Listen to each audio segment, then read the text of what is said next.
De repente, Eugene abre um sorrisão e pergunta por que a irmã demorou tanto para chegar. Ele a abraça na hora e ela faz uma cena, mostrando toda a felicidade de vê-lo. Mas enquanto ela está toda alegre, lembra baixinho a Eugene que ele falhou de novo e que o diretor vai ficar bem decepcionado. Eugene responde rispidamente, perguntando se ela está se fazendo de boba ou coisa assim. Ele explica que não largou a missão, só tenta se misturar com essas pessoas, como se fosse da família. Antes de agir contra a mulher, ele lembra que a mãe é protegida pela lendária mão da mansão dos mortos. Ele pode até parecer um macaco bobo e feio, mas não é qualquer um. Na verdade, já lutou contra Sean muitas vezes e falhou feio em todas. Rachel concorda, dizendo que ele parece mesmo um tipo de macaco bobo. Ela pede desculpas por ter atrapalhado a operação, mas ele a tranquiliza, dizendo que não há com o que se preocupar agora. Eles vão largar a missão e voltar logo para a mansão dos mortos. Enquanto Rachel estende a mão, o garoto a segura em silêncio, pronto para ir com ela. Eles avisam que vão sair e, enquanto Rachel aperta as mãos num último adeus, o garotinho vira a cabeça e diz que é hora de ir. Provavelmente por não querer olhar para a mãe, ele começou a se afastar, caminhando com ela. Nesse momento, a mãe chamou Eugene, sorrindo e dizendo para ele voltar na próxima vez, e prometeu fazer uma omelete só para ele. O pequeno olha para a mãe com um toque de admiração, dá um leve sorriso e um simples aceno de cabeça para mostrar que ouviu. Em seguida, a mãe pede a Sean que volte a visitá-la com Eugene. Ela promete cozinhar algo gostoso para os dois. Sean concorda e diz que na próxima vez, certamente trará Eugene junto. No dia seguinte, estamos no gabinete do diretor da escola. O diretor começa pedindo desculpas pelo atraso, explicando que a escola precisou passar por vários comitês para decidir as punições, o que levou algum tempo. Ele dá a boa notícia. Os pais dos responsáveis prometeram pagar os danos, e todas as crianças envolvidas serão suspensas. A mulher ouve em silêncio, e quando o diretor mostra o dossiê com a lista de envolvidos, ela fica atônita ao ver um rosto conhecido e pergunta rápido o que diabos a foto do Sean está fazendo naquele arquivo. Vamos voltar a atenção para a mansão abandonada e ver o que acontece com essa organização desequilibrada. Lá dentro, o diretor estava ao telefone, ouvindo um resumo do que rolou na missão da Rachel, e parecia furioso. De volta ao visual de sempre, sem disfarce, Rachel só pôde se desculpar com seu chefe. Ela explicou que havia ordenado a Eugene que matasse a senhora idosa, mas esse plano não saiu como deveria. Rachel culpou o fracasso no garoto, dizendo que ele é defeituoso e inútil, incapaz de matar uma senhora idosa, um imprestável que nem consegue cumprir uma ordem direito.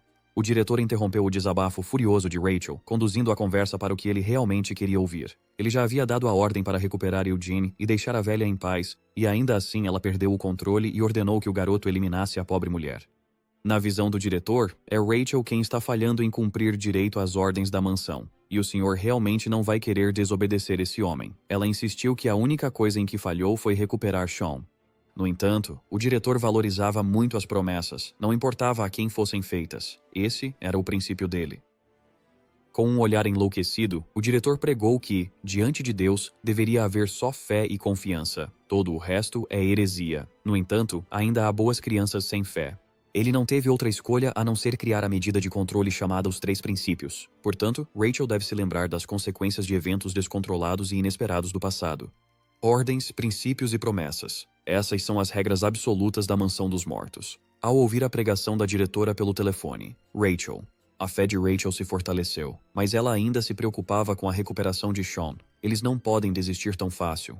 O diretor tem outros planos para isso em breve. Embora haja muitas formas de lidar com isso sem tocar diretamente na velha senhora e sem transformar Sean em inimigo. Mary, que se passou pela irmã de Eugene, já havia iniciado a operação usando seus vários smartphones. No dia seguinte, Sean foi para a escola como de costume. Ele parecia morto de cansaço e tédio, e as aulas ainda nem tinham começado. Percebeu que alguns colegas o encaravam diferente. Havia sinais de medo e cautela nos olhos deles. Indo até seu lugar, ele perguntou casualmente ao colega ao lado o que estava acontecendo e por que todo mundo agia tão estranho. Talvez estivessem só nervosos por alguma prova que ele não sabia. Como o colega de carteira ficou em silêncio, Sean se frustrou um pouco. Os primeiros a falar com ele foram os grandalhões sentados na última fileira da sala. Eles queriam saber se era verdade o que ouviram sobre Park Cheon. Acontece que Mary já tinha divulgado fotos de Sean enforcando Hyun-ho. Era uma prova bem clara de que ele era um valentão. Ele percebeu logo que era uma imagem de baixa qualidade, manipulada no Photoshop, mas para quem não entende, provavelmente parecia real. Quando foram questionados sobre de onde tinham conseguido as fotos, os grandalhões no fundo da sala pareceram relutantes em contar.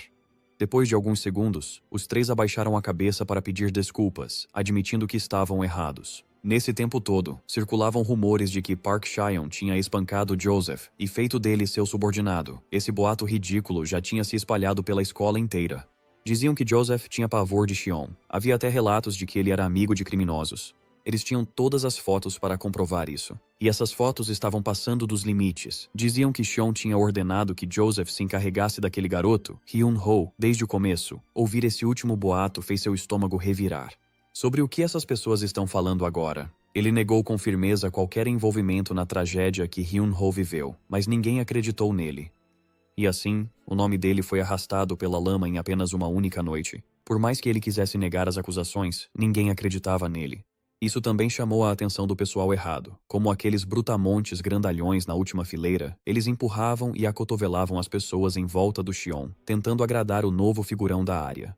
O brutamontes chegou a ameaçar um transeunte inocente para calar a boca, ou acabaria como Hyun-ho. Ao ouvir as ameaças, Cheon interveio e segurou a mão pesada do brutamontes.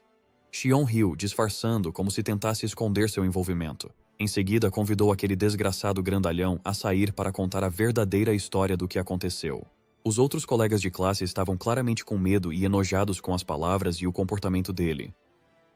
Mas essa era a única forma de ele manter a situação sob controle. A mansão morta realmente o submete a uma tortura social. Ele deixou todos os capangas saírem da sala com a mesma atitude displicente de sempre.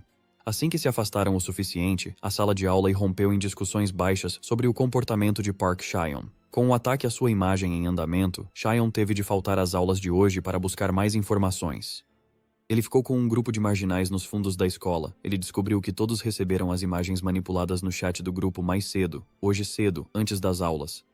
A conta só compartilhou a foto, instigou a situação com algumas palavras e saiu. Claro que os principais nomes na lista de suspeitos eram aqueles insistentes do Dead Mansion. No entanto, ele ainda não consegue identificar qual é o objetivo final deles com esse plano. Por enquanto, ele vai entrar no jogo, fingindo que só queria levar uma vida escolar tranquila. Mas agora o segredo já veio à tona. Ele até falou em se transferir de novo. Seu humor fechou ao dizer àqueles grandalhões que queria se formar sem problemas. Ele não quer se meter em pegadinhas assim. Ele já passou faz tempo da fase de se incomodar com problemas infantis. Ele já tem as mãos cheias com o mundo dos adultos. Então, encarregou aqueles brutamontes de garantir que esse assunto não se espalhasse mais, chamando-os de sua equipe. Manter isso em segredo foi a primeira tarefa deles. Ouvir o Cheon dar ordens, chamando-os de sua equipe, fez esses garotões corarem como colegiais. Enquanto ele recebia os elogios deles, por acaso uma figura conhecida passou pelo beco escuro. Era nada menos que a mãe do Hyun-ho. Ela tinha acabado de ver Cheon com o que parecia um grupo de má influência. Isso nos leva de volta à sala do diretor, onde ela tentava negar que Cheon estivesse envolvido no caso do filho. Ela acreditava de verdade que Cheon e Hyun-ho eram amigos e que, em algum momento, deve ter rolado algum tipo de mal-entendido, mas o diretor já tinha conseguido a infame foto que circulava pela escola. Além disso, há um depoimento de que ele andou com Joseph no passado. Com todas as informações reunidas recentemente, até o diretor acreditou que Park Cheon foi o verdadeiro responsável por iniciar toda essa confusão. A mãe de Hyun-ho estava sentada naquele escritório, atordoada e incrédula. O diretor acrescentou que era impossível contatar os pais de Cheon. Parecia que achavam que o garoto não teve uma educação familiar adequada. Como educador, o diretor conhecia muitos casos em que uma criança como Cheon podia se desviar do caminho. Limpando o suor do rosto com humildade, ele pediu à senhora idosa que não confiasse tanto nas crianças.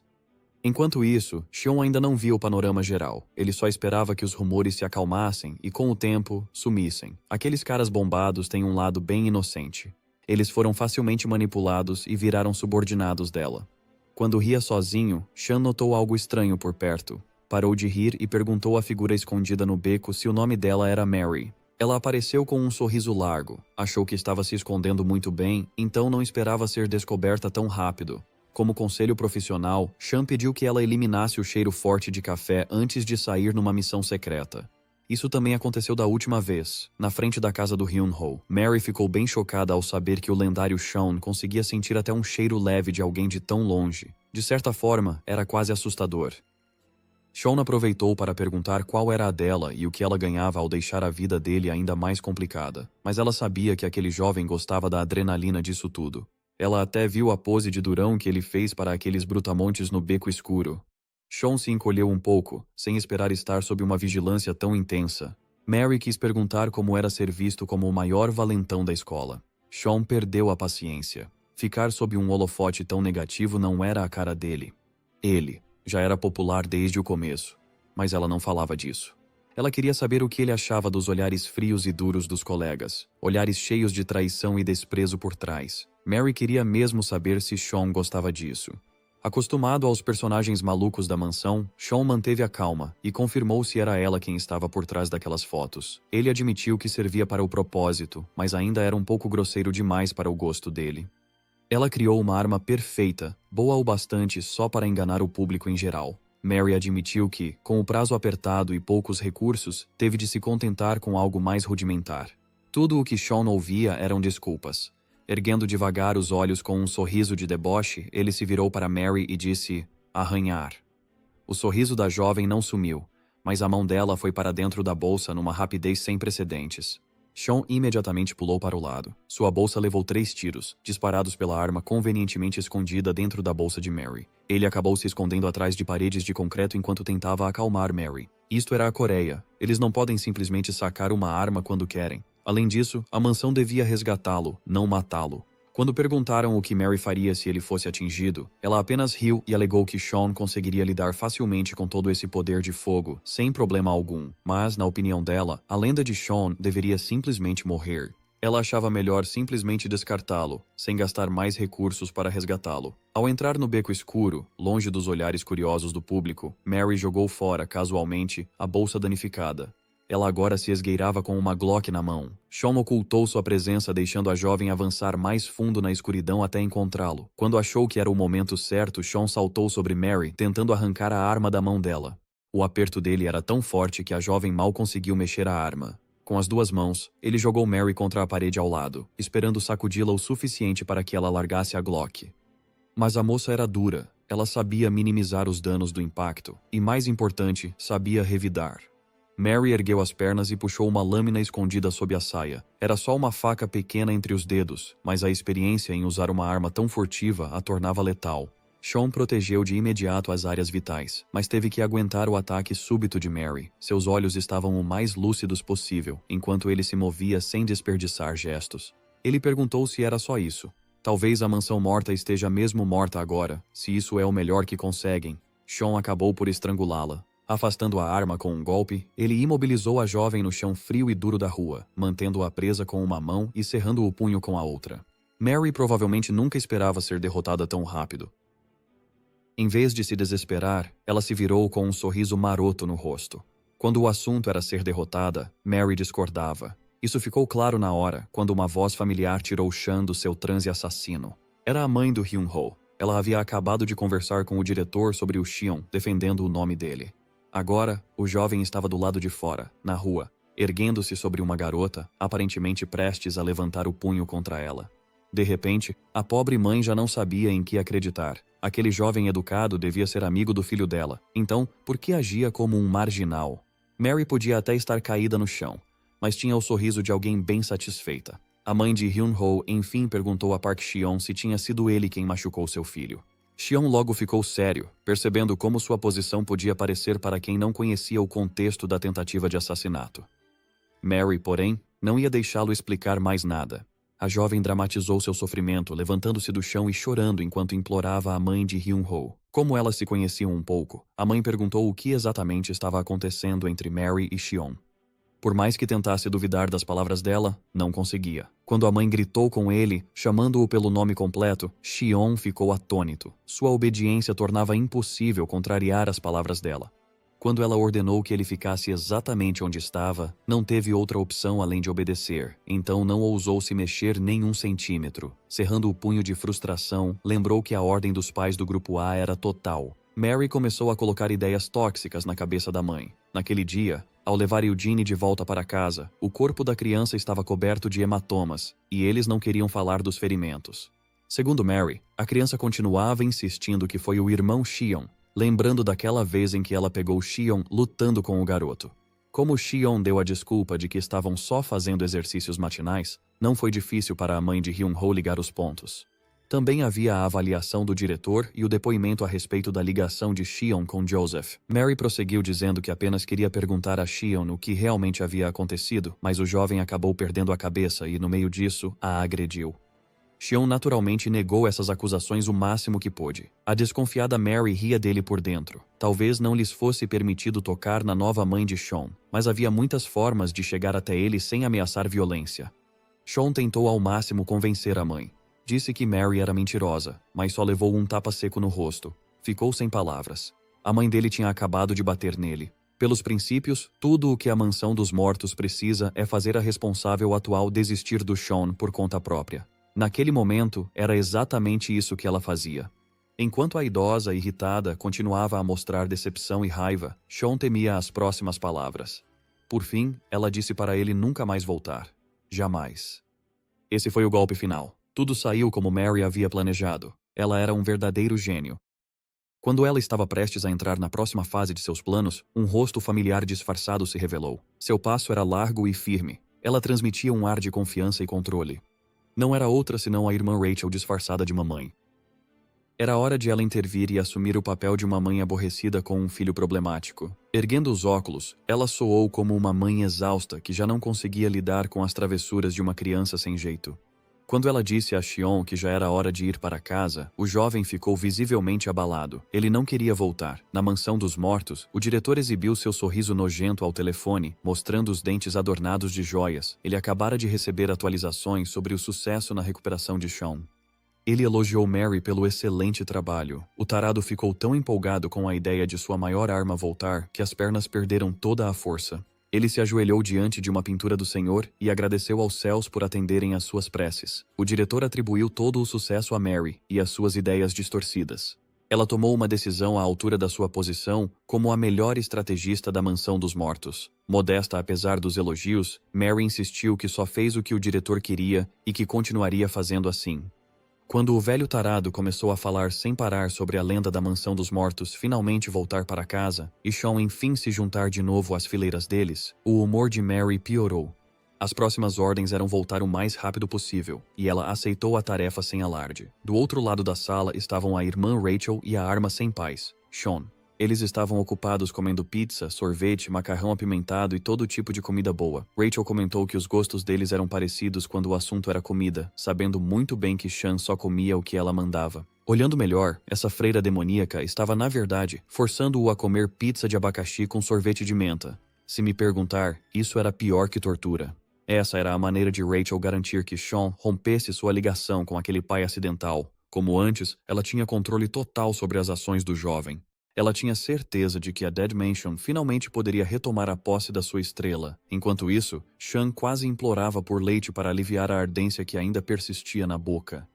Enquanto enfrentavam o jantar torturante, um homem em cadeira de rodas chegou para conferir Rachel e sua missão de capturar Sean. Era o pai psicopata de Joseph, Kwon Byung-woo. Ele também era quem apoiava a Dead Mansion, oferecendo hospedagem e recursos à irmã Rachel. Quando perguntada, ela respondeu que a cobertura mais cara da região onde estavam era aceitável. Não estava tão ruim. Sean achou a voz daquele vegetal familiar. O psicopata não se incomodou com aquela bobagem. Tudo o que importava para ele era pegar o maldito pirralho que o pôs na cadeira. Ele pagaria qualquer quantia para isso. Ao reconhecer o psicopata, Sean saiu do torpor dos macarrões apimentados e se levantou do assento. Ele provocou dizendo que o psicopata devia estar testando um cosplay ou algo assim. Com todas aquelas ataduras e a cadeira de rodas, isso deixou o pai de Joseph furioso. Esse encontro poderia ter saído do controle se a irmã Rachel não tivesse intervido com autoridade. Tirando uma mini Uzi, de sabe-se lá de onde, ela apontou o cano para o psicopata preso à cadeira de rodas. Ela disse que, como combinado, a mansão Dead ficaria com a custódia de Sean e de ninguém mais.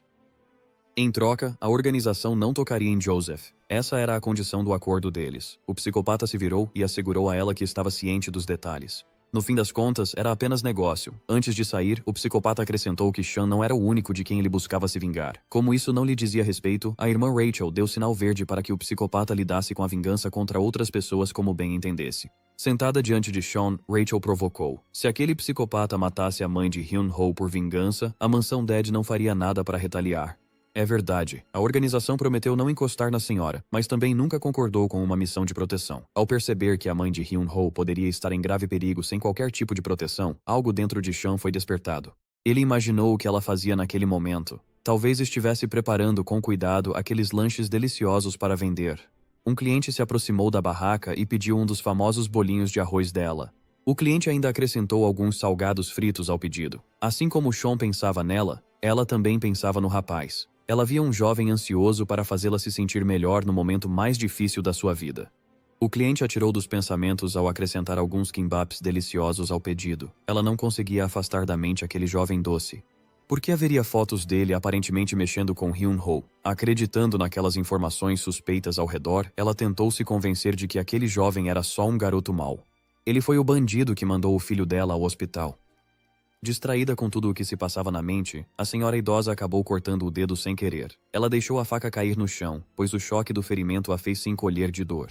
Ao ver isso, o cliente entrou depressa na cozinha para ver se ela estava bem. Como ele via muito sangue, a mãe seguia insistindo que estava bem.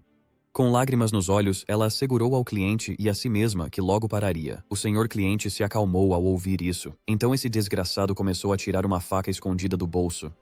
Com a lâmina na mão e bem escondida, o cliente, aparentando preocupação, foi se aproximando devagar, diminuindo a distância que restava entre ele e o alvo. Ele se lembrou das ordens do chefe para não precisar se preocupar com a limpeza depois do serviço.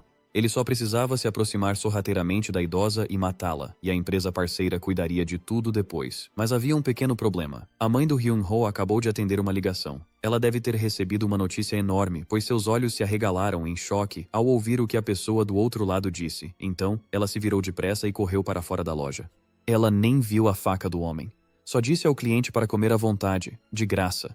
Quando perguntaram para onde ela ia, respondeu apenas que ia ao encontro do filho. Aconteceu que Hyun-ho havia recuperado a consciência milagrosamente. Aquela ligação era do hospital, informando a mãe dele que o garoto havia acordado.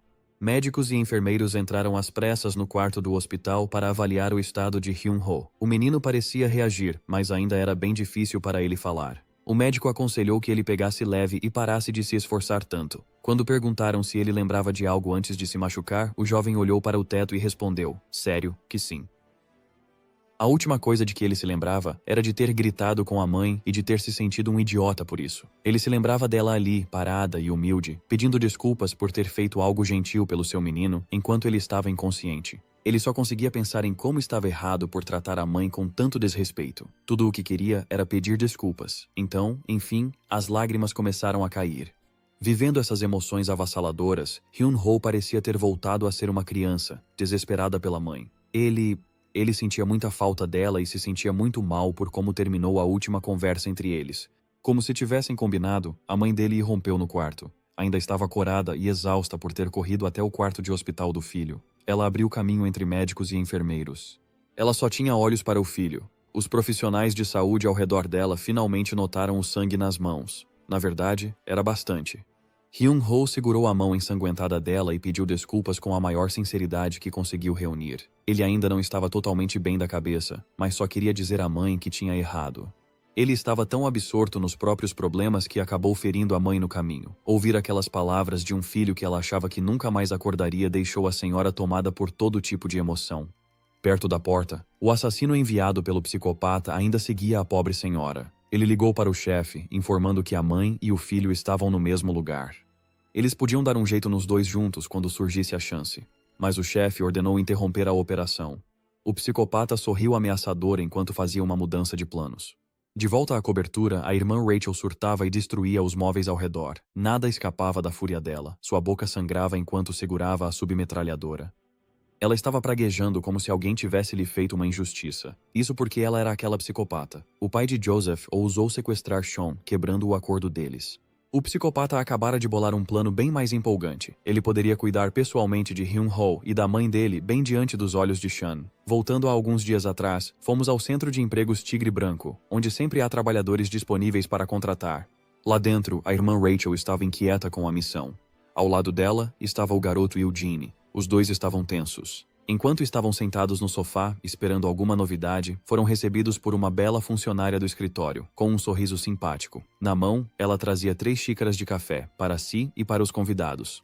Rachel criticou a senhora por se mover devagar, perguntando se valia a pena fazê-la esperar tanto. A funcionária do escritório riu de leve e pediu desculpas por ter demorado.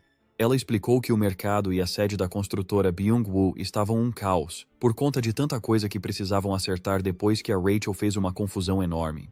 A moça ofereceu ao Eugene um copinho de chocolate quente e o lembrou de beber devagar. Surpreso, o menino agradeceu pela oferta. A irmã Rachel parecia não ficar muito satisfeita. Estavam desembolsando uma boa quantia, então um pequeno transtorno não devia incomodar. Afinal, era um acordo profissional. Ao ouvi-la falar de profissionalismo, a funcionária do escritório se sentou e concordou que deviam se portar como profissionais. Mas não é bem antiprofissional quando uma das partes faz uma grande bagunça sem pensar nas consequências? Foi isso que a moça do escritório pensou. Ouvir a senhora alfinetar suas ações irritou a irmã Rachel. Mesmo assim, ela era bem habilidosa em disfarçar as palavras com gentilezas. E o Eugene só ficou sentado ali, em meio à tensão, achando que deveria ter ficado em casa. De qualquer forma, a moça do escritório já tinha resolvido tudo, e cabia a Rachel analisar os relatórios, mesmo sendo descaradamente desrespeitada com um café servido em copo de papel. A construtora Byung-Woo também disse que não precisava de compensação pelos danos. A moça do escritório ficou curiosa com isso. Rachel disse que foi uma troca equivalente entre as duas partes. Profissionais agem assim. Qualquer confusão que a Byung-Woo Constructions tenha causado não teria nada a ver com a mansão morta, mas a funcionária do escritório aconselhou Rachel, séria, a agir com mais cautela de agora em diante. Curiosa com o tom ameaçador, Rachel perguntou o que aquele conselho significava. A moça do escritório disse que profissionais devem lidar com outros profissionais, não com delinquentes imprudentes. A organização Byung-Woo Constructions parecia um pouco difícil demais de confiar, contrariando o julgamento de Rachel. Talvez não fossem dignos de serem parceiros de negócios. De volta ao presente, ela estava lidando com as consequências de não ter seguido o conselho da moça do escritório e de ter desconfiado do duvidoso Kwon Byung-Woo. As cadeiras e mesas da cobertura sofreram nas mãos da freira enfurecida. Quando ela saca as armas, a senhora sabe que é sério. Descobriu-se que o psicopata mandou sequestrar Chan e colocá-lo num caminhão em movimento. Os olhos sem vida de Kwon Byung-Woo espiavam entre as bandagens, satisfeito ao ver o jovem que ele tanto queria punir. Ele não esperava que uma máquina de matar tão eficiente fosse tão inútil sem ordens de um superior. Ele se aproximou do jovem e acariciou o cabelo de Chan. Agora que está sob as diretrizes da Dead Mansion, Chan não consegue fazer nada sem as ordens certas deles. O psicopata ficou bem fascinado com um nível de lavagem cerebral tão forte. Ao encarar os olhos selvagens de Chan, Kwon Byung-Woo sentiu seus desejos distorcidos se acenderem. Girando a cadeira, Byung-Woo riu como uma criança ao de repente ter uma ideia interessante. Ele pensou em contatar a organização e comprar Sean para torná-lo sua propriedade. Depois, poderia simplesmente mandar Sean matar a velha da lanchonete. Aquilo seria um cenário distorcido que só uma mente desequilibrada poderia imaginar. Rindo como um maníaco, o psicopata ficou bem satisfeito com o quão interessante aquela ideia seria. Vendo isso, ele diminuiu um pouco as provocações. Pediu ao jovem que se acalmasse, pois eles ainda nem tinham começado. Logo, ele despedaçaria aquela velha e o filho ferido dela diante dos olhos impotentes de Sean. Por causa do programa avançado de lavagem cerebral que sofreu, o jovem não conseguiria fazer nada além de ver tudo acontecer. Afinal, ele não faz nada sem ordens. Tudo o que ele precisava fazer era ficar sentado, amordaçado e amarrado enquanto assistia ao espetáculo. Pouco depois, seria a vez dele sentir a dor na própria pele. Kwon Byung-Woo já tinha dito a Chan que mataria todos os envolvidos nesse caso. Dá pra dizer que ele é um homem de palavra. De volta ao hospital, as ameaças tinham sido removidas e médicos e enfermeiros garantiram que Hyun-Ho estava estável. A mãe dele descascava uma maçã com carinho ao lado da cama. Ela era mesmo uma mãe dedicada quando cuidava do filho. Com só os dois no quarto, Hyun-Ho perguntou à mãe sobre o corte no dedo dela. Ele se perguntou se ela tinha se cortado sem querer. Ela logo fez um gesto para afastar a preocupação, sem querer inquietar o filho. Disse que era só um pequeno corte e nada muito sério. Mas Hyun-Ho já estava cansado de ser um filho ruim. Ele sabia que a mãe sempre diminuía a gravidade das coisas. Forçando-se a se levantar, ele quis perguntar por aí se tinha curativos. Ele disse a ela que, de qualquer forma, devia tentar se mexer um pouco. Ela teve de impedi-lo de sair correndo, prometendo pegar uns curativos para o ferimento. Antes de sair do quarto, ela comentou como Hyun-Ho era teimoso. Ele devia ter herdado essa característica do pai. Para a surpresa da senhora, o corredor do lado de fora do quarto do hospital estava estranhamente escuro, sem nenhuma luz. Ela chegou até a recepção para perguntar se havia alguém ali, mas não teve resposta. Quando se perguntava para onde todos tinham ido, um homem de terno se aproximou em silêncio por trás. Mesmo com o braço quebrado, o homem precisou de apenas um golpe para deixar a senhora inconsciente, desabando no chão. Assim que ela caiu pesadamente, o homem marcou mais um nome na sua lista de alvos. Os capangas de Byung-woo olharam para Chan, enquanto ele mandava seus subordinados colocarem a idosa no carro primeiro.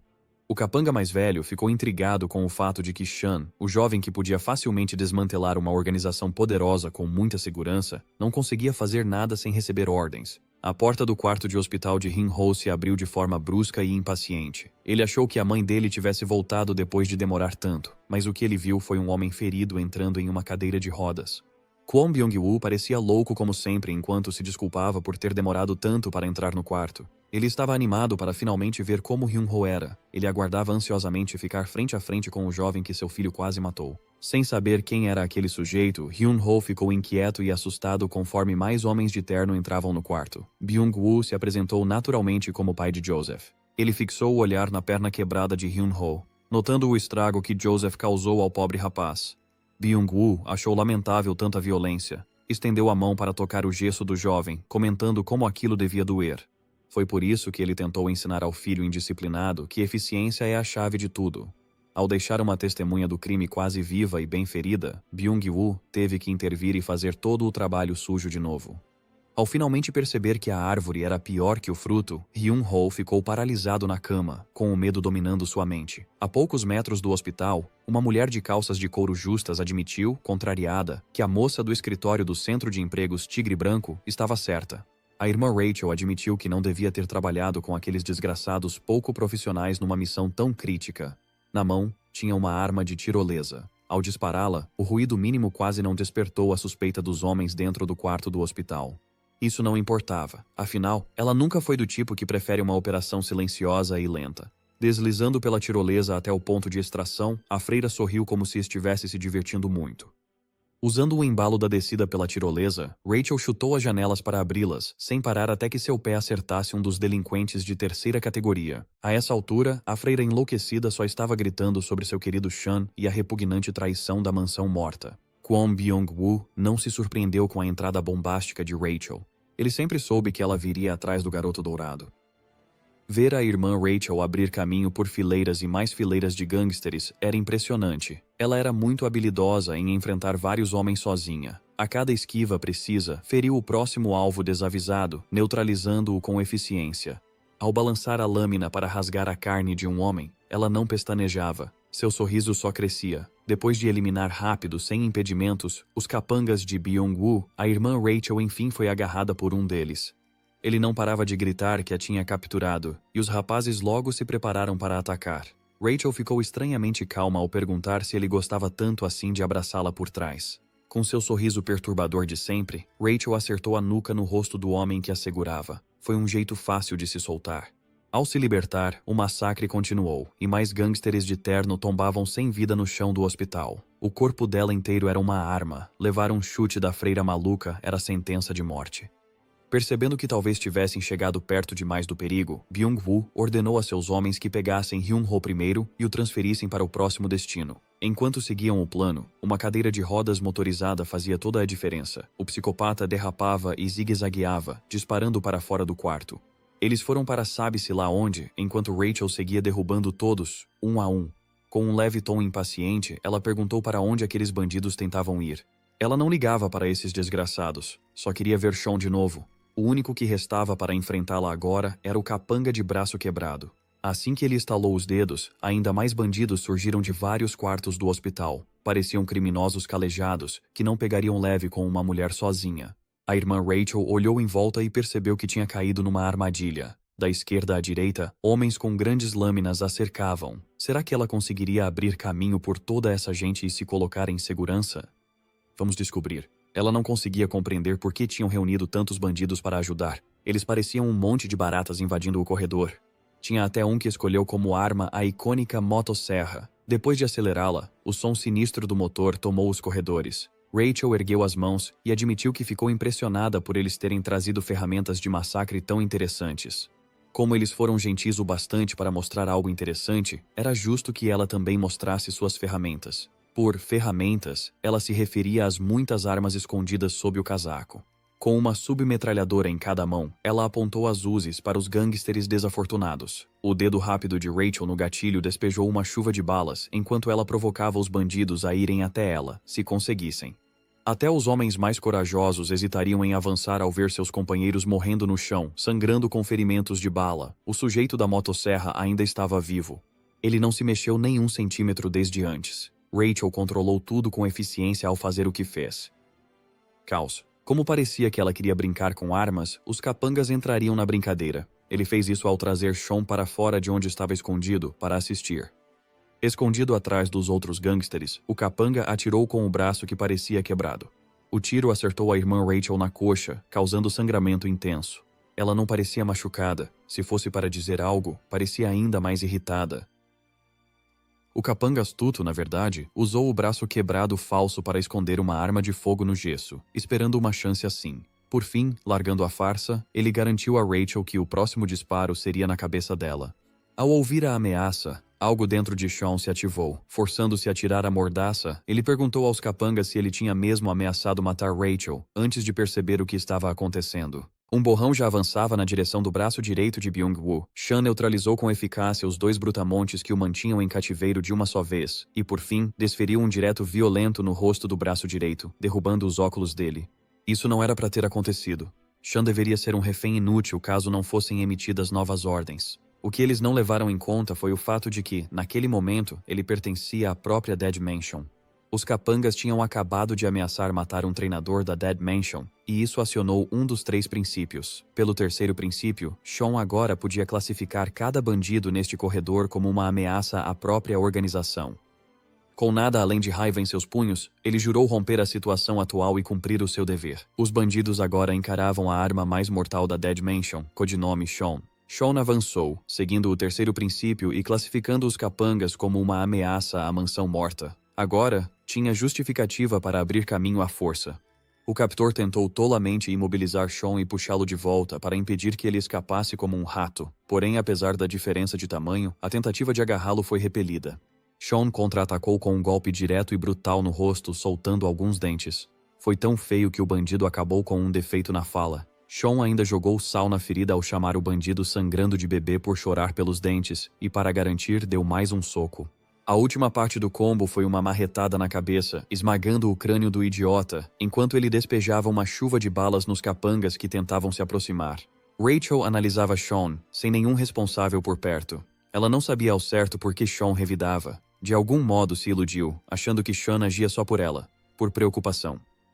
Enquanto isso, o nosso rapaz só distribuía socos decisivos para a esquerda e para a direita. Quando um dos capangas tentou partir para cima dele brandindo um cano de metal, ele conseguiu desviar bem a tempo. Havia capangas demais para derrubar, então Sean precisava de uma arma decente para partir com tudo. Ao ver algo que poderia usar, ele rolou por cima do balcão do hospital, achando que estava encurralado e sem para onde ir. Um bandido careca também pulou por cima do balcão.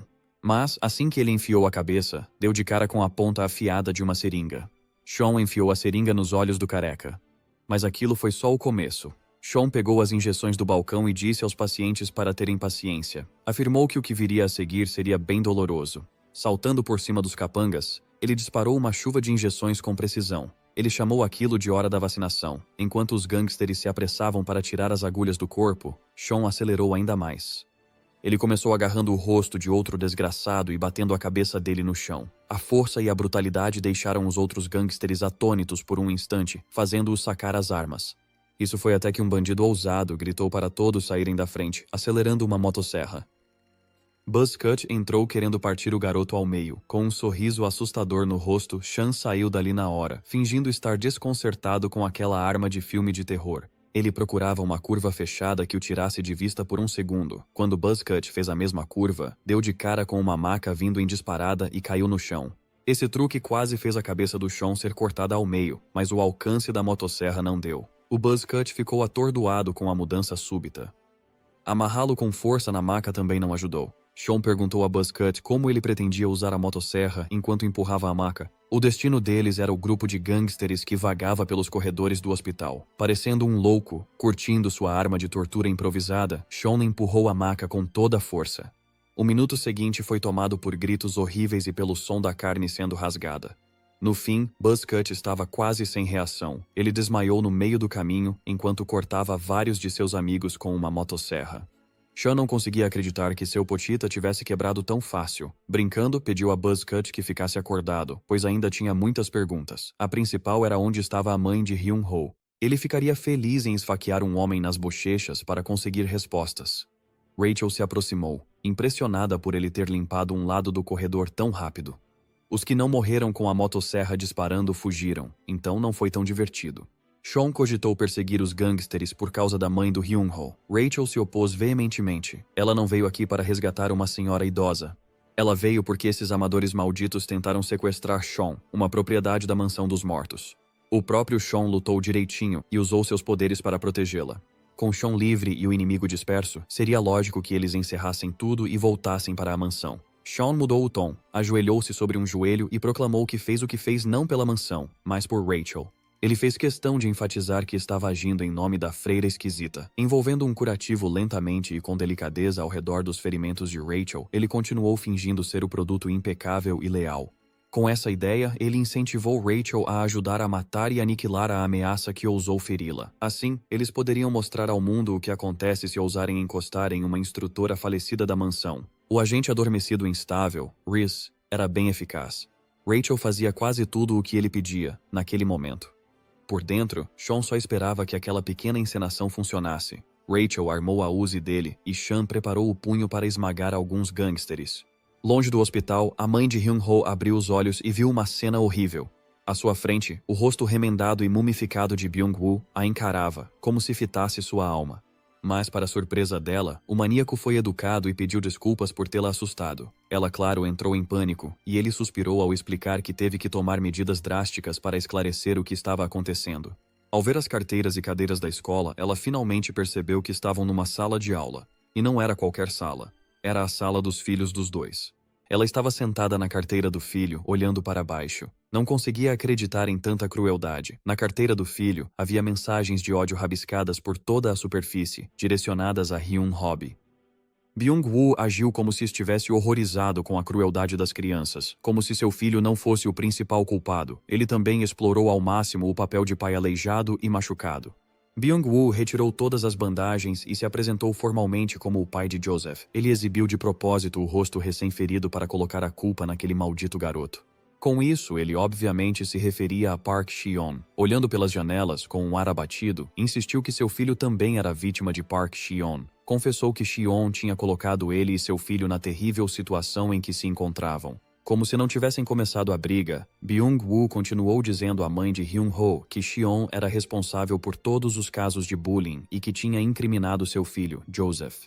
Graças às imagens manipuladas na sala do diretor, a história de Byung-woo parecia cada vez mais convincente. Numa atuação digna de Oscar, o vilão astuto chorou, lamentando não ter dado mais atenção ao próprio filho. Ao vê-lo em aflição ao cair da cadeira de rodas, a mãe de Hyun-ho tentou ajudá-lo, mesmo caída no chão. Ele jurou se vingar como penitência por não ter conseguido proteger o filho. Ele fez um discurso intenso sobre Locke, mas a mãe não se sentia à vontade com a ideia de vingança e preferia recorrer à lei. Byung-woo a chamou de ingênua por achar que as autoridades seriam capazes de fazer algo. Ele até indicou a janela exata de onde Hyun-ho caiu, tentando convencer a doce idosa a vingar o próprio filho. Para deter o maldito Park Chae-on, ele entregou à mãe de Hyun-ho uma lâmina afiada, dizendo que precisavam assumir o controle. Ao pôr o cabo da faca na mão dela, o demônio vilanesco seguiu envenenando a mente dela com essa vingança. De volta à mansão dos mortos, o velho diretor sacerdote tinha acabado de receber relatórios sobre o que estava acontecendo na Coreia do Sul com a organização deles. Um grupo sem qualquer histórico como a construtora Byung-woo era inconsequente. Isso deixou o diretor ainda mais irritado ao saber que esses capangas insignificantes tentaram mirar na sua obra-prima, Sean. Naquela noite, Rachel reuniu as crianças boas e sua equipe para receber ordens da mansão. Até Mary e Eugene estavam com as armas em mãos, prontos para uma missão que mostraria a esses ninguém o preço de mexer com a mansão dos mortos. Era a primeira ordem de Sean desde que voltou às boas graças da mansão. Por isso, o diretor queria ver ação. A equipe recebeu sinal verde para aplicar a ira do julgamento sobre a construtora insignificante. Enquanto andava pelos corredores, Sean percebeu que tinha deixado o fone na mesa. Seus colegas o olharam como se fosse um idiota pouco profissional. Sean tentou pegar emprestado um fone da Mary, mas ela mandou ele embora. Até o pequeno Eugene o repreendeu por não fazer jus ao seu nome lendário, agindo como uma criança idiota. Rachel logo descobriu, pelas câmeras de trânsito próximas, que Byung-woo e seus capangas correram para a escola. Se o diabo estava ali, então a mãe de Hyun-ho também estaria lá. Rachel, em silêncio, notou a fixação de Sean naquela idosa. Sean agia como um tolo descuidado, mas veio a este lugar com um propósito. Rachel precisou lembrá-lo de que vieram aqui para eliminar o inimigo, e nada mais. Não por algo inútil, ele garantiu que sabia no que estava se metendo, mas algo crescia dentro do jovem. Se tudo o que ele tinha que fazer era destruir tudo o que via pela frente, não devia ser tão difícil, né? Sem a equipe saber, eles eram rastreados e filmados desde que se infiltraram na escola. Na sala de controle, um Giga-Chad armado observava cada movimento deles. Ele sabia que rastreava a gente da mansão dos mortos e o que isso significava, mas não ligava. O que importava era o aumento da dificuldade, que exigiria um extra no seu bolso. O cúmplice do Giga-Chad também já tinha ouvido falar dos assassinos de crianças da mansão, mas isso é só uma simplificação. As pessoas da mansão morta são apenas mercenários. Assim como eles, são só um pouco mais jovens e muito mais valiosos. Byung-woo levou sua cadeira de rodas até a sala de controle e prometeu aos dois mercenários tudo o que quisessem, desde que se livrassem das pessoas mortas da mansão. Como prometido, seriam 3 mercenários, mas o irmão mais velho do Giga-Chad estava atrasado. Mesmo assim, ele confiava que isso podia ser um trabalho para 2 homens. Byung-woo ainda se sentia inseguro, sabendo o quão formidável Xion e sua gangue eram. Sentindo-se insultado com a desconfiança, Giga-Chad insistiu, de forma ameaçadora, que o trabalho seria feito sem problemas. Dmitri tinha o hábito de assustar as pessoas desse jeito. Pelo menos, era profissional o bastante para não encostar em clientes irritantes. Achava que esse profissionalismo os diferenciava daquelas crianças. Sean e o grupo seguiram em silêncio pelo corredor da escola, buscando sinais de atividade. Eles não ouviram nada nem viram nenhum gangster, mas o rastreamento devia estar certo. Mary achou estranho que nenhuma câmera de CCTV da escola estivesse funcionando, embora Eugene sugerisse se separarem e procurarem, cobrindo mais área. Eles deveriam conseguir lidar com amadores sozinhos. Rachel gostou da ideia, e eles se separaram. Mary ficou responsável pela sala de segurança para colocar as câmeras em funcionamento de novo. Rachel lembrou a todos que mantivessem contato pelos fones de ouvido, caso surgisse algum problema. Os 3 riram baixinho de Sean por ter esquecido o fone de ouvido, como um amador. Como não havia o que fazer, Sean foi obrigado a seguir Rachel. Em vez disso, Eugene decidiu procurar no prédio novo. Com as crianças fora, Rachel e Sean ficaram no corredor. Ficar a sós com o alvo de sua estranha obsessão homicida desenhou um sorriso torto no rosto de Rachel. Sean começou mal, bancando o durão, e Rachel enfim deixou a besteira de lado para perguntar direto se ele ainda pensava na idosa e no filho dela que sofria bullying. Ela queria entender por que Sean se esforçava tanto por esses estranhos. Essa obsessão fora de lugar não cabia na missão e devia ser deixada de lado. Rachel avisou que se apegar a esses civis só traria mais perigo para eles. Antes de Sean, eram só pessoas comuns. Em poucos dias, viraram alvo de uma prestigiada associação secreta e foram sequestrados por gangsters de 5ª categoria. Havia só um denominador comum em todos esses incidentes, e era fácil ver qual. Essas pessoas teriam vivido normalmente se Sean não tivesse aparecido. Agora, suas vidas foram viradas de cabeça para baixo para sempre, por causa da interferência desnecessária dele. Talvez ele não quisesse pensar nisso de um jeito tão macabro, mas Sean sentia o peso das vidas e do sangue deles a cada passo. Rachel sabia apertar os botões de Sean e fazê-lo crer que tudo era culpa dele. Ela sabia como a mente dele funcionava, e por isso, sabia como destruí-la. Com poucas palavras, enquanto ele estava bem vulnerável, Rachel reforçou a ideia de que o único lugar onde Sean pertencia era a mansão morta. A breve sessão de lavagem cerebral deles foi interrompida quando ele percebeu algo vindo de longe.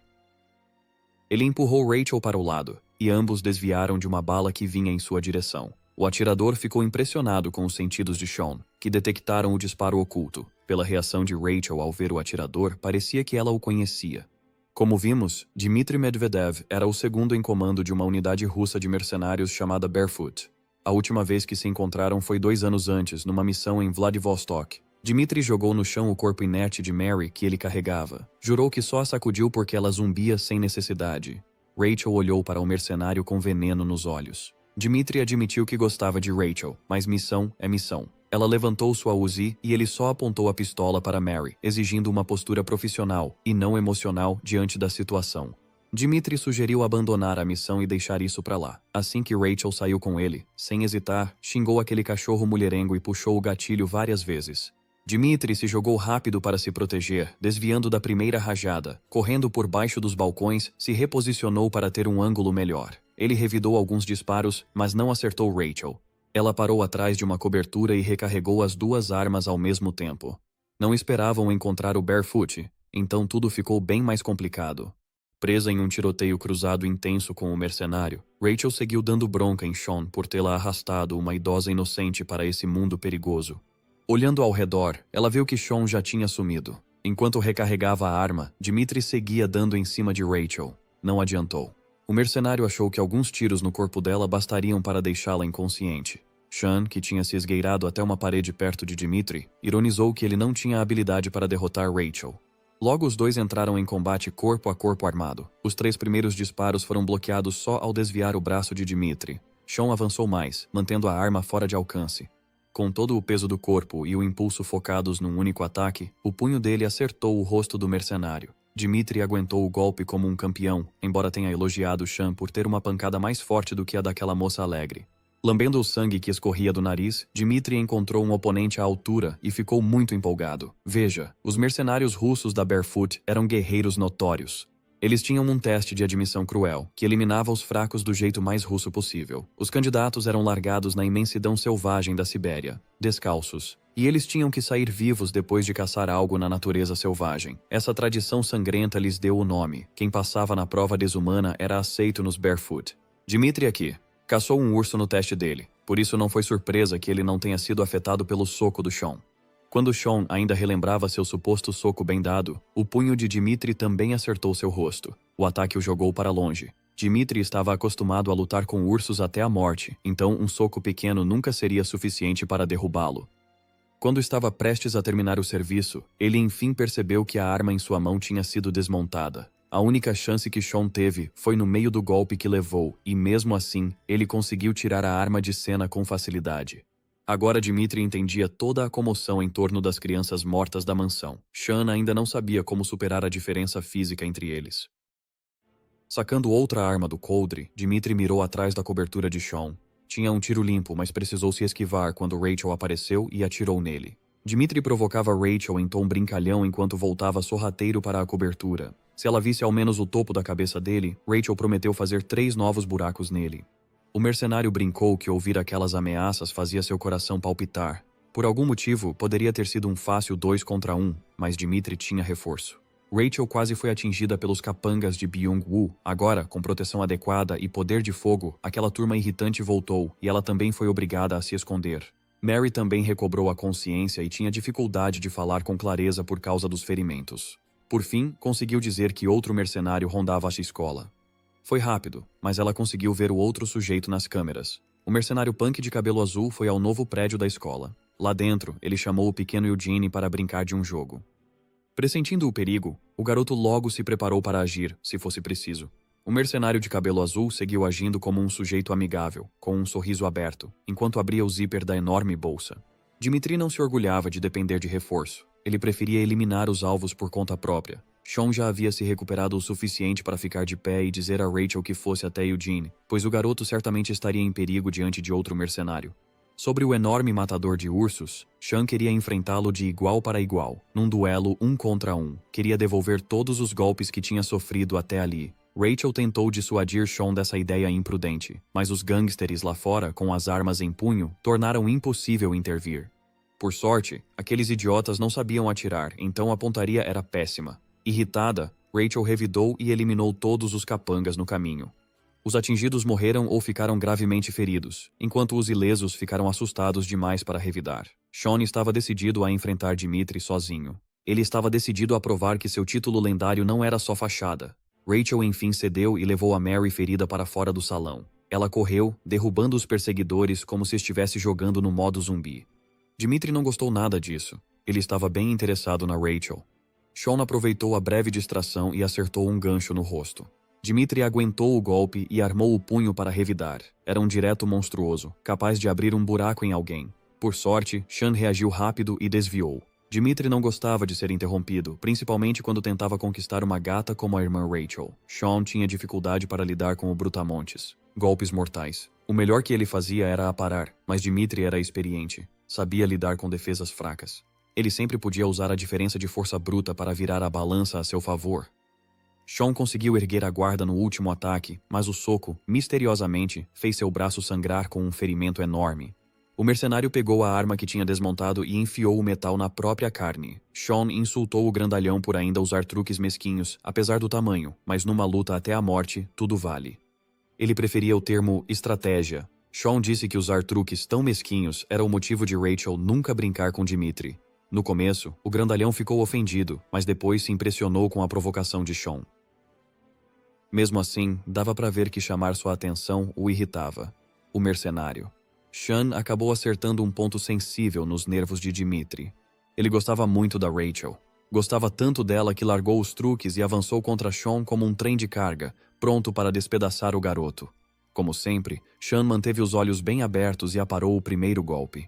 E como antes, ele perdeu o equilíbrio, porque o impacto foi forte demais.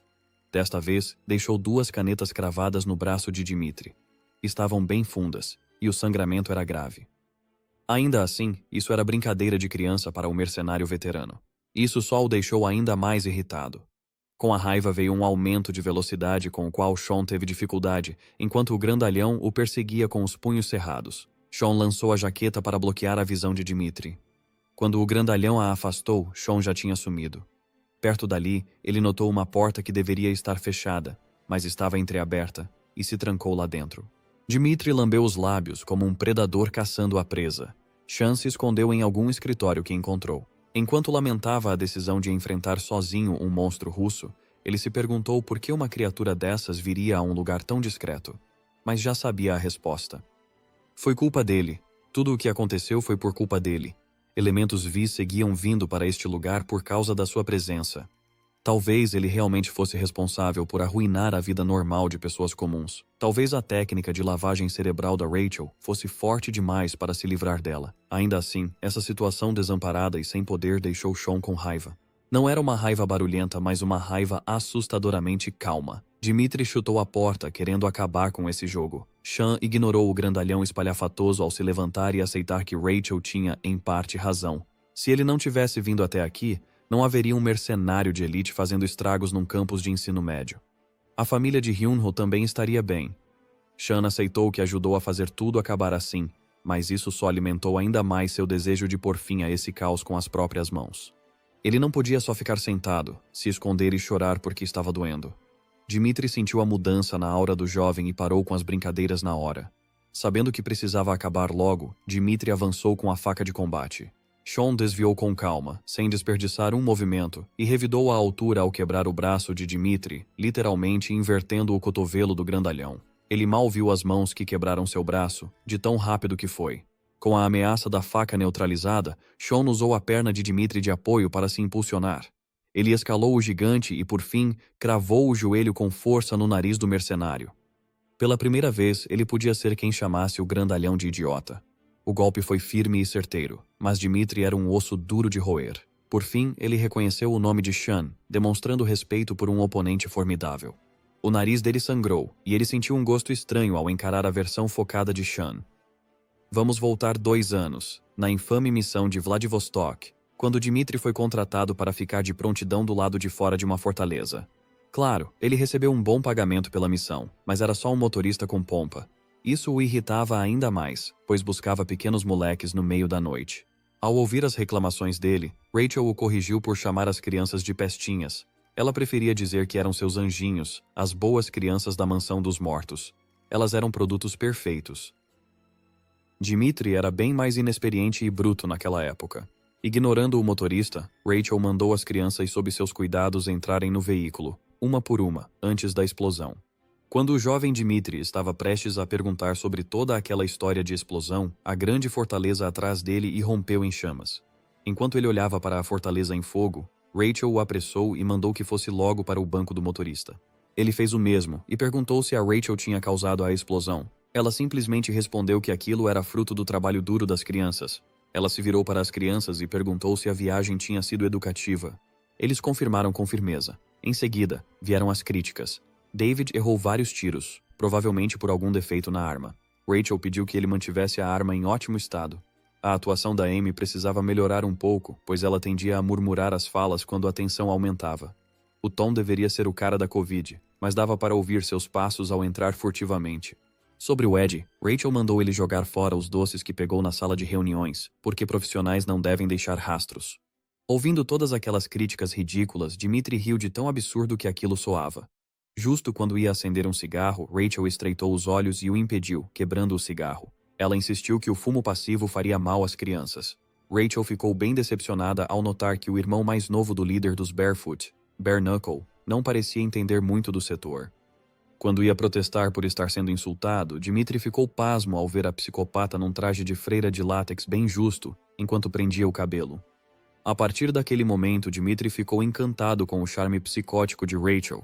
Por ser jovem e inexperiente, ele tentou disfarçar na hora, embora seu rosto estivesse vermelho como um tomate. Mudando de assunto, ele perguntou de onde vinha aquela cicatriz. Dimitri ainda brincou, dizendo que alguma das crianças lá atrás tinha feito aquilo com ela. Passando a mão na marca, ela insistiu que ganhou a cicatriz treinando Sean. A lenda de Sean, da Mansão dos Mortos. Mesmo então, Rachel não parava de elogiar a obra-prima da organização. Ainda jovem, Sean foi chamado de gênio na área, o produto ideal. Naquela época, eles ainda não faziam ideia de onde Sean foi parar. Na verdade, estavam tão desesperados para encontrá-lo que aceitariam de bom grado qualquer informação sobre o garoto. Uma das marcas de Sean era a palavra One, tatuada nas costas. De volta ao presente, ao ver um vislumbre da tatuagem, o grandalhão se lembrou da conversa com Rachel, 2 anos antes, enquanto recolocava as articulações no lugar. Dimitri elogiou as habilidades de Sean. Assim que os ossos voltaram ao lugar, ele rasgou a camisa para um duelo homem a homem contra um adversário forte. Dmitry Medvedev, o Grizzly, segundo no comando de Barefoot, estava pronto para um confronto de verdade. Avançou com uma faca, e Sean se abaixou para desviar.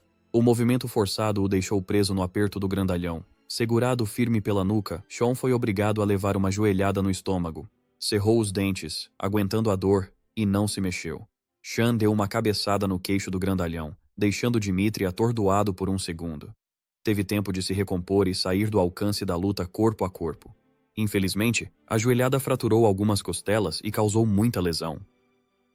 Certo de que estava com a vantagem, Dmitry pressionou ainda mais. Um golpe rápido passou de raspão, errando o pescoço de Sean por um triz. Ele já tinha acertado o queixo desse desgraçado gigante pelo menos 3 vezes, mas isso não atordoou Dmitry nem um pouco. A intensidade e a qualidade de seus ataques não diminuíam nem um pouco. Finalmente, Sean foi empurrado até ficar com as costas contra a parede. Nem mesmo aquela parede era segura contra a força descomunal e as habilidades com a faca de Dmitry. Ainda assim, passar tanto tempo sem desferir um golpe fatal estava deixando-o um pouco impaciente. Dmitry queria que aquele Sean intenso e assassino de antes voltasse e o enfrentasse como um homem. Sua próxima estocada foi recebida com um som metálico e uma pergunta. Dmitry já recebeu alguma recompensa quando era jovem? Segurando uma placa escolar qualquer para proteger o peito da lâmina, Sean admitiu que nunca tinha sido recompensado em toda a sua vida. Afastando a mão que segurava a faca, Sean chutou o grandalhão no estômago com toda a força que conseguiu reunir nas pernas. A dor fez Dmitry se curvar e recuar, ainda confuso com as palavras de Sean. Usando a placa de premiação da escola, Sean fez o grandalhão sangrar no pescoço com uma estocada furiosa. A força por trás daquela estrutura de aço deve ter esmagado a traqueia do gigante. Sean sugeriu a Dmitry que considerasse a placa de premiação como uma lembrança de sua viagem à Coreia. Com mais um empurrão, ele cravou a placa ainda mais fundo no peito do mercenário. Esse novo golpe quase fez o grandalhão desmaiar de dor. Com isso, o duelo mano a mano chegou ao fim. Alongando os braços cansados, Sean se perguntou se deveria se encontrar imediatamente com Rachel e o resto do grupo. De repente, ele percebeu algo que chamou sua atenção pelo canto do olho. Sem que Sean soubesse, a garganta e o peito de Dmitry podiam estar gravemente danificados, mas o Brutamontes ainda tinha força suficiente para pegar alguns tacos de golfe. Enquanto Sean, curioso, pegava a foto que havia chamado sua atenção, Dmitry preparava seu golpe com toda a força que ainda lhe restava. Foi desajeitado, apressado, mas extremamente destrutivo. Também foi lento o suficiente para que Sean conseguisse reagir a tempo. Neste ponto, Dmitry estava agindo apenas por puro ódio. Eu reconheço um verdadeiro odiador quando vejo um. Sean finalmente decidiu garantir a vitória usando o gigante como um verdadeiro trampolim. Ele subiu nas costas de Dmitry e começou a sufocar o mercenário. Sean incentivou o grandalhão a desistir, a menos que quisesse que Rachel o odiasse ainda mais. Fisicamente e mentalmente no limite, os olhos vermelhos de Dmitry finalmente se fecharam, e seu aperto no taco de golfe afrouxou. O corpo mole de Dmitri caiu no chão de joelhos enquanto toda a consciência se esvaía. Sean acabou encontrando sua própria foto em um arquivo escolar solto. Ele viu algumas de suas fotos e algumas outras coisas. No novo prédio da escola, Eugene tinha acabado de chegar à área da piscina em busca de gangsters para bagunçar. Sua busca discreta foi interrompida pelo punk de cabelo azul que se juntou a ele para olhar na água da piscina. Percebendo que não sentiu esse homem se aproximar dele de forma alguma, Eugene rapidamente pulou para uma distância segura. Inimigos que conseguem esconder sua presença nesse nível não devem ser subestimados. Uma coisa era certa: esse punk não era uma pessoa comum. Eugene tomou a decisão inteligente e relatou tudo para Rachel usando o fone de ouvido. O punk apenas riu e confessou que já havia instalado um bloqueador, então as chamadas não conseguiriam ser completadas. Em vez de lidar com reforços incômodos, o punk preferia brincar um pouco. Como o inimigo parecia ser um profissional experiente, o plano de jogo de Eugene era evitar um confronto direto. Ele ainda tinha um trunfo na manga, por mais vergonhoso que fosse. Decidido a usar essa carta, Eugene começou a chorar alto, como uma criança. Enquanto se desculpava e fazia graça, o sorriso do delinquente se alargava ao ouvir a encenação do choro e da gagueira de Eugene. Ele perguntou por que o garoto estava chorando, e Eugene respondeu que só queria ir para casa. Eugene achou que o delinquente estava começando a baixar a guarda, mas foi um grande erro de cálculo de Eugene, pois o delinquente balançou seu taco de metal sem hesitar. O bastão fez um som metálico ao bater e lançou o garoto para dentro do campo. Eugene tentou encolher o corpo do jeito mais seguro possível, para minimizar os danos. O braço que ele usou para bloquear o taco estava quase inútil agora. Ele nunca esperou que o punk atacasse uma criança indefesa chorando, sem hesitar assim.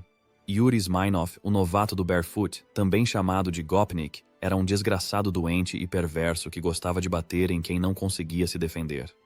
Ouvir os gritos das vítimas a cada golpe deixava esse pervertido ainda mais excitado, entende? Gopnik significa valentão em russo. Eugene sempre foi um bom garoto da mansão Dead. No treinamento, ele aprendeu a usar as lágrimas como uma arma poderosa. Com as ferramentas à disposição, conseguia cumprir qualquer missão, não importava a situação. Em uma das missões, ele precisou se aproximar de 2 guardas, fingindo estar em perigo. Eles logo contataram o portão principal para reclamar que uma criança tinha entrado. Por mais que tentassem se comunicar, os homens do portão principal não respondiam e estavam cobertos de sangue. Ele se acumulava ao redor de seus corpos mortos por golpes precisos. Enquanto um dos guardas tentava entrar em contato com o portão principal, o outro tentava acalmar o Eugene, que chorava. O garotinho explicou timidamente que veio com o pai e que se separaram no banheiro. Enquanto um dos guardas conferia a lista para achar o pai sumido, o outro se concentrava em consolar a criança. Crianças são frágeis e precisam de proteção dos adultos. As lágrimas de uma criança podiam despertar instintos de proteção, e era esse o recurso que Eugene usava para baixar a guarda do inimigo. O guarda tinha quase certeza de que nenhum convidado havia trazido uma criança. Mas quando ele descobriu, seu parceiro já estava caído de um jeito estranho no chão e a criança havia sumido. Quando viu o sangue jorrando e se acumulando nas lajotas, ele percebeu que estavam sendo enganados. Ele tentou estancar o sangramento do amigo em pânico. O guarda vigilante vasculhou a área, mas Eugene estava um passo à frente. Ele estava pronto para atacar de lado com a faca. Assim, uma simples criança conseguiu passar com facilidade por 2 níveis de segurança. Eugene informou imediatamente o sucesso da ordem, mas suas mãos estavam manchadas com o sangue de homens adultos. Mas o marginal de cabelo azul à sua frente era diferente. Ele nem hesitou em atacar uma criança chorando com um golpe forte. Pela euforia no rosto, esse perverso realmente gostava do tormento. Ele queria ouvir mais daquele choro e, de bom grado, balançaria o bastão de novo para ver aquelas lágrimas falsas. Eugene precisava pensar e agir rápido, pois o inimigo era imprevisível e ágil. Ele se esquivou do ataque seguinte e o bastão abriu uma cratera enorme no chão. Não dava para subestimar a força por trás daquelas pancadas. Era bem diferente do normal. Yuri admitiu que suas rebatidas eram mais estaladiças porque o bastão era feito sob medida para o gosto dele. Com ele, podia espancar quantas crianças quisesse com alegria. Eugene fez o possível para se afastar e evitar danos piores, mas a lesão inicial no braço voltou a doer. Isso o desequilibrou enquanto Yuri o perseguia. Cansado de ser guiado pelo garoto, o sujeito virou o cabo do bastão e mirou em Eugene. O garoto, mais precisamente, usou o peso e o impulso do bastão para esmagar o pé de Eugene. Foi uma dor aguda que ele nunca tinha sentido antes em sua curta vida. Forçando-se a se recompor, o garoto puxou um canivete borboleta. Com um floreio, ele usou aquela lâmina frágil para desviar o bastão de Yuri. Depois de abrir um pouco de distância, ele tentou se levantar e correr. Eugene saltou por cima de algumas cercas e se concentrou em recuar, embora não estivesse em condições de se mover. Ao vê-lo mancar escada abaixo, Yuri decidiu dar ao garoto 10 segundos para ir o mais longe que conseguisse. A contagem começou na hora, fazendo Eugene cerrar os dentes, apesar da dor. Um de seus braços e uma de suas pernas estavam comprometidos. A pior combinação. Com 8 segundos no cronômetro, o garoto rolou para mais longe. Ele juntou toda a força de vontade para ir o mais longe que pudesse no tempo dado. Por mais que tentasse, ao pôr o peso no pé ferido, uma dor intensa se espalhou pelo corpo. Determinado a sair dali, Yuri saiu do esconderijo. Com o taco erguido para um golpe forte, Eugene jogou o corpo de lado, desajeitado, quase sendo atingido e esmagado pelo ataque surpresa. O punk nem deu os 10 segundos completos prometidos para recuar. Até a contagem regressiva era só um jogo de que Yuri gostava, para dar uma falsa esperança fácil de esmagar. Eugene bloqueou o ataque com o canivete, enquanto o sujeito sinistro seguia falando sobre como o garoto era ingênuo. O impacto arremessou Eugene em direção à piscina. Ele caiu e afundou na parte mais funda, enquanto Yuri comemorava como se tivesse acertado um home run. O braço do garoto estava fraco e doía demais para ele conseguir nadar de volta à superfície. Ele se perguntou se era só um garoto inútil, com aquele pensamento ruim voltando a mostrar sua cara. Lembrou de Sean zombando dele mais cedo, por sempre ter pena de si mesmo. Eugene jurou que não era tão dramático quanto Sean estava fazendo parecer. As garotas tiveram de separar a briga, pois a missão de aniquilação já estava marcada para dali a poucas horas antes de irem para a escola. Sean prometeu que nunca mais zombaria de Eugene, mas, para sua surpresa, o garoto perguntou se ele estava planejando salvar a mãe de Hyun-ho. Eugene afirmou que a velha senhora havia renunciado aos seus direitos parentais, rompendo sua ligação com Sean. Para o garoto, se esforçar por alguém que nem era da família era esquisito. Eugene ainda lembrava do que aquela mulher disse quando ele começou a questionar sua própria criação. Ao ver o menino em conflito, Sean perguntou se ele também via a mãe do Hyun-ho como família. Eugene nunca teve o cabelo bagunçado com carinho, mas crescer como uma ferramenta ilegal da elite, sem receber amor, costuma deixar crianças abaladas. Eugene só aceitou que a ideia de família daquela senhora era diferente da dele. O conselho de Sean foi que Eugene perguntasse a ela o que queria dizer na próxima vez que se vissem. Ele até falou que a mãe do Hyun-ho queria ver o Eugene na casa dela de novo. Em silêncio, as duas crianças boas cultivaram essa afinidade improvável entre si. Mas naquele momento, Eugene afundava devagar até o fundo da piscina. À medida que suas forças se esvaíam, Yuri o via afundar. Com medo de a diversão acabar tão cedo, Eugene enfim emergiu da água para puxar grandes quantidades de ar. Desesperado, ele se debatia e chorava, gritando que não sabia nadar. Yuri segurava a barriga de tanto rir. Ele se divertia muito em atormentar o garoto. Aquele Gopnik estendeu o taco de metal para dar a Eugene algo em que se segurar, por segurança. Eugene era uma criança que despertava instintos protetores. Yuri, um canalha desprezível que não ligava para a vida, era um adversário terrível. Por fim, Eugene conseguiu alcançar a ponta do taco e se segurar. Quando estava quase chegando a um lugar seguro, Yuri ergueu o bastão, brincando. Com um grito, disse que tinha escorregado e que Eugene teria de afundar na água e morrer. Yuri de fato teria salvado o garoto se ele só tivesse se segurado no bastão por mais um pouco. Ao menos o sujeito asqueroso se divertiu. Quando se virou para ir a outro lugar, uma mãozinha rompeu a superfície da piscina e o puxou, desequilibrando-o. A primeira tentativa de agarrá-lo não teve força para fazer algo significativo, mas manteve Yuri no lugar. Usando a força do corpo todo, Eugene o puxou para dentro d'água. Foi uma luta grande, mas foi a única forma realista que ele conseguiu imaginar para lidar com o inimigo. O mantra de concluir a missão seguia se repetindo na mente dele. Por fim, ele conseguiu arrastar Yuri, o valentão, até a parte funda da piscina. O garoto sempre foi confiante na sua atuação. Ele até conseguiu enganar um assassino de crianças sem coração, enquanto a água drenava as forças de Yuri. Eugene envolveu os braços no pescoço do sujeito repugnante e aplicou um estrangulamento. Antes, ele foi enganado sobre a capacidade do garoto de nadar. Agora, mal conseguia respirar por causa do golpe. De repente, não era mais só diversão para Gopnik. Enquanto mantinha o estrangulamento, Eugene insultou o mercenário russo por ser um idiota tão ingênuo. Amadores como esse punk são mortes fáceis para uma criança do Dead Mansion.